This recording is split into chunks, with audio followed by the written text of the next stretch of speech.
Da-ba-da-da-da-ba-da-bum. Boom. Da-da-da-da-da. What's up, everybody? What's going good in the hood? This is Brother B.I.B, Mr. Benjamin Isaiah Black, hooking you up live with the first broadcasting of the Brother B.I.B show. Oh my crud, I cannot tell you guys how excited I am that we are airing this thing for the very first time on radio. Hook up with your boy, BOOYIKA! Today's episode is dedicated to Auntie Leslie Parker Barnes and Yeepaw Youth Excellence Performing Arts Workshop in Akron, Ohio. Remember, excellence takes center stage. I love you, Auntie! Like I said, I am real excited about today's... Oh! I am Major Malicious. I have come from Virginia to voice my opinion of the movie Avatar. Ladies and gentlemen, if to anyone who is listening, I apologize. Like you all, I am stunned. I don't know what the crud is going on in here. Who are you? And why are you here? Weren't you listening? I'm Major Malicious. Uh-huh. Okay, for those of you who can't see this, this is a large basketball playing Major Payne kind of dude in here. And he keeps flexing his muscles, and he looks like he's constipated or something. Dude, what? I am overweight, over 50, and I am speedballing tranquilizer and paradrenaline. Good job. Look, man, I'm on the radio, so God bless your heart and all your parts, but you got to go. Hated the movie Avatar. Good job. Thank you. Okay, so we're going to take a quick commercial break, and we're going to come back. So keep it locked right here on the Brother B.I.B show. I'm telling you guys, you don't want to miss this. This is something incredible that you don't want to miss. Brother B.I.B on Ashland's #1 radio for news, and reporting. 88.9 WRDDDDL. Brother B.I.B. Whoop. Wow, that was interesting. Guys, I'm sorry. These random people keep coming in this room and keep taking over my show. I don't like it.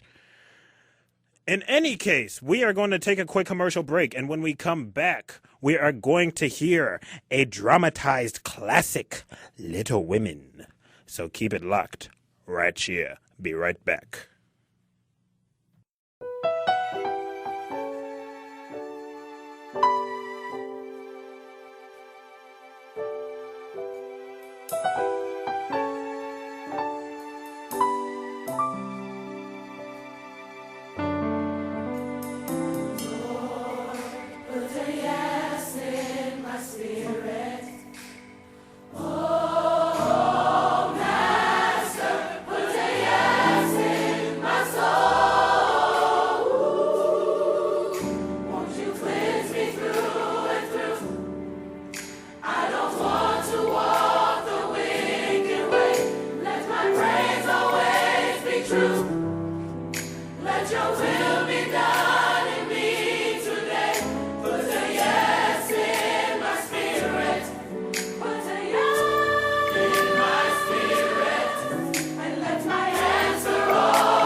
Put a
Thank you for tuning in, ladies and gentlemen. We are back with the Brother B.I.B show, and now on to today's dramatization.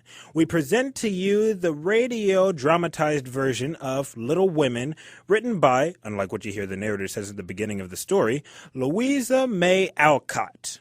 So get ready, give me an ear, and on with the show, Little Women. In a rambling old house nestled under some friendly trees on a quiet street in Concord, Massachusetts, lived one of America's best-known and best-loved fiction families, the Marches. Mr. and Mrs. March, father and Marmee, were warm, loving people known and respected by the entire community, back in those Civil War days. And their 4 daughters were as fine as any parents could wish for. The eldest was pretty Margaret. Next came the tomboy, Josephine. Third was timid, frail Elizabeth, and the last was funny Amanda. But perhaps you know them better as Meg, Jo, Beth, and Amy, Louisa May Alcott's Little Women.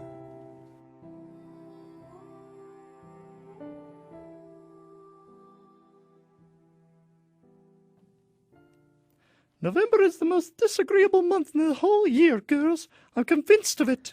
That's the reason I was born in it, Meg. If something very pleasant should happen, Joe, we should think it quite a delightful month. Quite right, my dear Beth. But nothing does happen, and we just mope along as usual in the humdrum old routine. What a picture we make, us March girls. Meg stitching away at her embroidery. You, Joe, with your nose buried in that dreadful newspaper. Tisn't it dreadful? Bethy staring off into space while petting her kittens. And what about you yourself, Amy March? Those sketching pencils might have turned to stone for all the industry you've exhibited. If you wish to reprimand your sisters, my dear, you must first set them an example. 3 cheers for sticking up for us, Marmee. Now, Meg, dear, I don't altogether approve of... Christopher Columbus. Don't use such expressions, Joe. It isn't ladylike. Ladylike poo. What do I care? Look, everybody. What is Ooh, it, Joe? let me see. What is that? It's my story. My story, The Rival Painters. It's been published in the newspaper. They accepted it. I knew they would. I just knew it. Oh, my Joe. I'm so proud. Dear me, is it really true? Why, yes, there it is, by Miss Josephine March. Congratulations, my dear. Thank you, Marmee. Just think, published in the Spread Eagle. How proud Father will be when he hears. How much did you get for it? Nothing. The man at the paper said he didn't pay beginners, only let their stories be printed in his paper. It was good practice, he said. And so it is, Joe. And he said when the beginners improved, anyone would pay.